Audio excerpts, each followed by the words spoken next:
Ngayong araw na to nagpunta na naman kami ng dagat at hindi rin basta-basta dahil napakarami ng kinilaw namin at naglitso na rin kami ng manok na napakasarap naman talaga at for sure na mabubukag na naman at mawag lang yung mga bahaw nito kaya samahan nyo kami.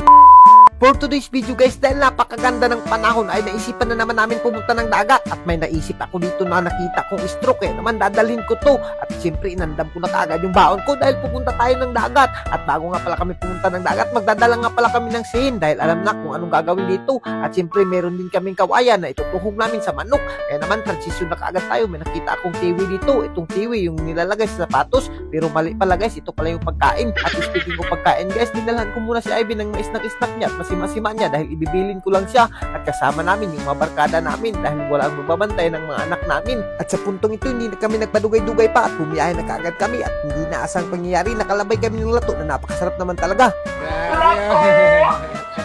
Grabe naman yung suwagit ng lato nyo, Kul, parang nauuwagan ka. At sa puntong ito guys, nakaabot na nga pala kami dito sa tubungan ng aming dagat at may nalabyan pa kami dito na nalunod na baruto. Pero pabayaan na natin yan, hindi naman natin yan problema dahil kabuk-kabok naman yan. At sa puntong ito dahil taob-taob ay hindi namin inaasahan na mabasa pala yung malalat at mga tintin namin. Kaya naman naghanap kami dito ng dakit na masasakyan namin. Buti na lang may nakawat kami dito, patay talaga kami sa tag-iyan nito. At sa puntong ito habang nagbiyahe kami papunta sa floating cottage, sima-sima muna kami ng biko dito ni Janil na napakasarap naman talaga. Iwan ko ba dito kay Janil, napakakunti lang yung dala niya na biko, napakahakog mo naman Nil. At dito nga guys ay nakaabot na kagad kami sa floating cottage at medyo nabaguhan ako sa floating dahil medyo guba-guba na, matagal na kasi kami hindi nakapunta dito. At ayan na nga guys, naghikay na nga kaagad kami dito at dinigamo na kaagad namin yung mga dapat digamuhin dito at susubahin nga pala namin yung lechon manok dito na napakasarap naman talaga. Kaya naman tinimplahan ko na kaagad dito at hindi na ako nagpadugay-dugay. Yung mga basic na timpla lang talaga guys yung gagawin natin dito sa lechon manok para at least malumay naman sila kahit paano. At alam nyo ba guys, medyo dugay-dugay na talaga kami hindi nakabalik na Ivy ng mga ganitong mga adventure at talagang na-miss namin talaga to. Kaya naman talagang hindi ko papasailuin tong lechon manok na to at bubugbukin ko na ng straw na napakasarap naman talaga.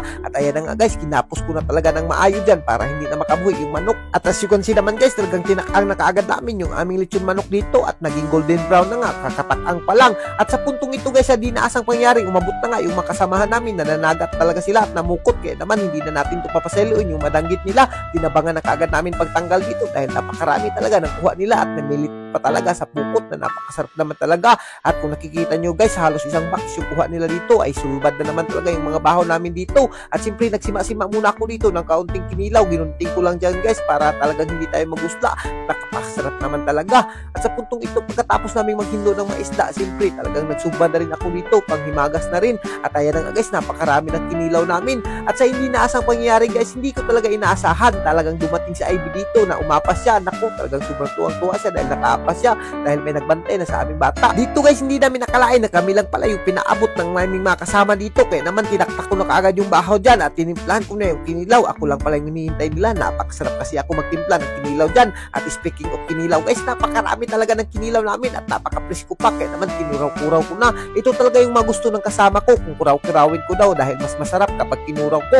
At kung kikita nyo naman guys, pitik-pitikan lang natin ng konting asin at goods na yan. At siyempre yung lechon manok natin na napakasarap naman talaga, hahaunin na natin yan at ibubutang na natin dito sa budol fight na napakasarap naman talaga. At speaking of budol fight, magbubudol fight nga pala kami dito sa tunga ng dagat. Yung nakikita nyo guys, talagang nagkurus-kurus na yung mga kamot namin dyan at hindi na namin pinasaylo yung mga bahaw dyan at nabubungkag na talaga. Kung mabot ka sa video na to guys, ay naku, for sure na naglalaway ka na kaya hindi ka magmamahay dito kung nakita mo itong video na to. As you can see naman guys, ganito kami kasaya mag-food tripan dito. Ganito rin kami magbanding sa mga trupa ni Ivy at sa mga barkada ko. Namumukot lang kami dito ng kaunti at ayun na nga, goods na nga yung kinilaw namin. Ganito kami dito sa probinsya namin ay hindi ka talaga magmamahay sa sobrang sarap naman talaga at napakarami pa ng isda kaya naman hindi ka mapapasmo dito. At speaking of mapapasmo, kung nakikita nyo naman yung mga kasama namin guys, hindi na talaga yan sila mapapasmo dahil ang lakas nila humabab.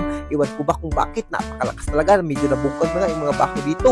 At siyempre hindi rin kami ni Ivy magpapalupig, bubungkagin rin namin yan. At hanggang dito na lang muna kami guys at kung giganahan ka sa mga video namin, huwag mo na kalimutan i-like and i-share para mas marami pa tayong food trip. Thank you God is all, mabuhay kayong lahat dyan mga idol hanggang gusto nyo. So ayun guys, bago matapos ang video natin, meron na naman tayong bagong laro na ipapakilala sa inyo. Ito ang PHL Best. At alam nyo ba guys, mamimili kami ni Ivy ng mabibigyan ng pahalipay guys kapag nag-register kayo. Nasa comment section yung link guys. 180 pesos guys, 920 pesos guys, yung 200 pesos natin. So paldo-paldo talaga tayo guys at ganyan lang kadaling manalo dito. Kaya ano pang hinihintay mo, nasa comment section yung link guys.